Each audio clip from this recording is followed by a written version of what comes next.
இன்னைக்கு நம்ம சமைக்க போற recipe gobi paratha. Cauliflower stuffing வச்சு சப்பாத்தி எப்படி பண்ணலாம் அப்படின்றத நார்த் இந்தியன் ஸ்டைல்ல வாங்க எப்படி செய்யலான்றத பார்க்கலாம்.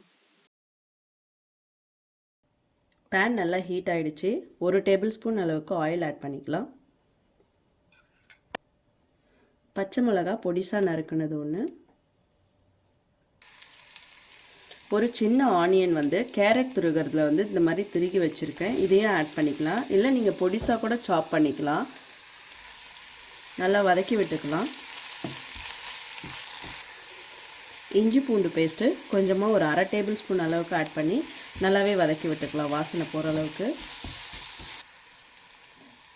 இப்போ நான் கொஞ்சமாக காலிஃப்ளவர் எடுத்து கேரட் துருகலில் இந்த அளவுக்கு நல்லா பொடிசாக துருகி வச்சுருக்கேன்.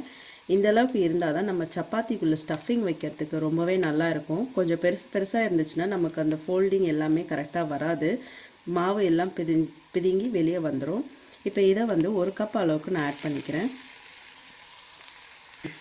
நல்லா வதக்கிக்கலாம். இதை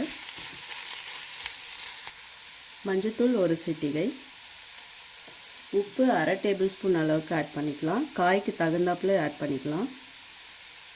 நல்லா வதங்கட்டும். இப்போ இந்த பச்சை வாசனை எல்லாம் போகட்டும். லைட்டாக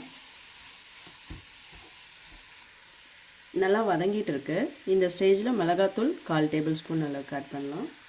தனியாத்தூள் 1/4 டேபிள்-ஸ்பூன், கரம் மசாலா 1/4 டேபிள்-ஸ்பூன். நல்லா கலந்து விட்டுக்கலாம். இப்போ கடைசியாக கொத்தமல்லி தலையை இந்த மாதிரி பொடிசாக நறுக்கி ஆட் பண்ணிக்கலாம். நல்லா கிளறிக்கலாம். இந்த மாதிரி கிளறிட்டு இறக்கி வச்சிடலாம். எப்பயும் போல் கோதுமையை வச்சு நான் இந்த மாதிரி சப்பாத்தி மாவு பிசையறதுக்கு ரெடியாக பிசைஞ்சு வச்சுட்டேன்.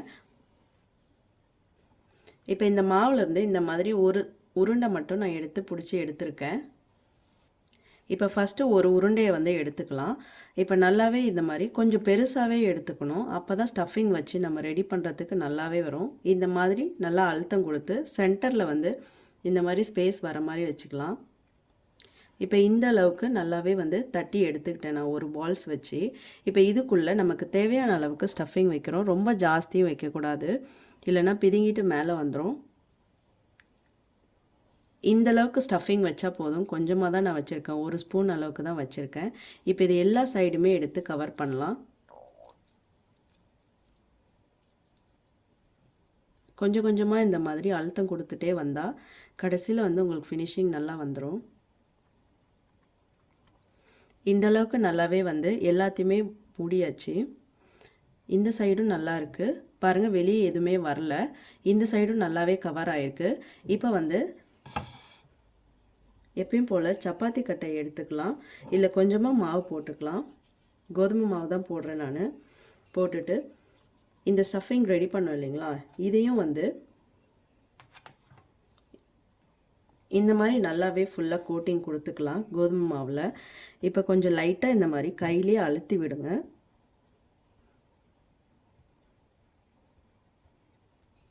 இப்போ சப்பாத்தி கட்டையை வச்சு லைட்டாக ரொம்ப ப்ரெஷர் கொடுக்காம லைட்டாக இந்த மாதிரி அழுத்தி விடலாம். நல்லா தேய்க்கலாம். எல்லா பக்கமும் ப்ரெஸ் ஆகிற மாதிரி தேய்க்கணும். இப்போ இந்த ஒரு சைடு தேய்ச்சாச்சு. நம்ம இந்த மாதிரி நெக்ஸ்ட் இன்னொரு சைடும் தேய்ச்சிக்கலாம். இந்த பக்கம் மாவு பத்தலைனாலும் நீங்கள் போட்டுக்கலாம். ரொம்ப பொறுமையாக தேய்ச்சி விடணும், இல்லைன்னா ஸ்டஃபிங் எல்லாம் வெளியே வந்துடும். அப்படி உங்களுக்கு திருப்பி போட்டு தேய்க்க முடியலன்னா ஒரே சைடு கூட போட்டு நீங்கள் தேய்ச்சிக்கலாம். இந்த அளவுக்கு நல்லாவே தேய்ச்சி எடுத்தாச்சு.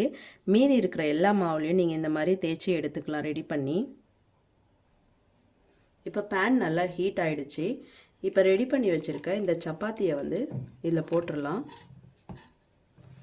நான் மேலே அப்ளை பண்ணுறதுக்கு நெய் எடுத்திருக்கேன். நீங்கள் பட்டர் வேணாலும் சூஸ் பண்ணிக்கலாம், ஆயில் கூட சூஸ் பண்ணிக்கலாம். இப்போ கொஞ்சம் லைட்டாக பஃபியாக இந்த மாதிரி வருது.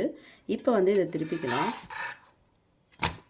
இந்த ஸ்டேஜில் நான் நெய்யை ஆட் பண்ணுறேன். இந்த மாதிரி லைட்டாக அப்ளை பண்ணிட்டு தேய்ச்சி விட்டால் போதும்.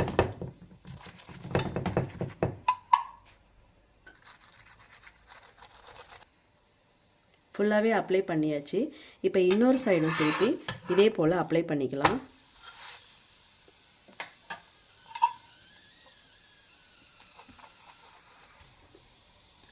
இந்த அளவுக்கு நல்லாவே கலர் மாறிடுச்சு. இந்த மாதிரி உப்பலாகவும் தெரியுது பாருங்கள்.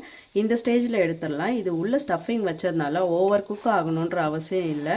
ஆல்ரெடி நம்ம ரெடி பண்ணி எல்லாமே ஃப்ரை பண்ணி தான் வந்து போட்டிருக்கோம். ஸோ இந்த ஸ்டேஜ்லேயே நம்ம எடுத்துடலாம். இதே போல் மீதி இருக்க சப்பாத்தி மாவை எல்லாத்தையுமே போட்டு எடுத்துக்கலாம். சர்வ் பண்ணலாம் அப்புறமா. கோபி பராட்டா ரெடி ஆயிடுச்சு. இதை நீங்களும் வீட்டில் ட்ரை பண்ணிட்டு எப்படி இருக்குன்னு கமெண்ட்ல சொல்லுங்க. இந்த வீடியோ உங்களுக்கு பிடிச்சிருந்ததுன்னா எங்க சேனலை சப்ஸ்கிரைப் பண்ணுங்க, லைக் பண்ணுங்க, கமெண்ட் பண்ணுங்க, உங்க ஃப்ரெண்ட்ஸுக்கும் ஷேர் பண்ணுங்க.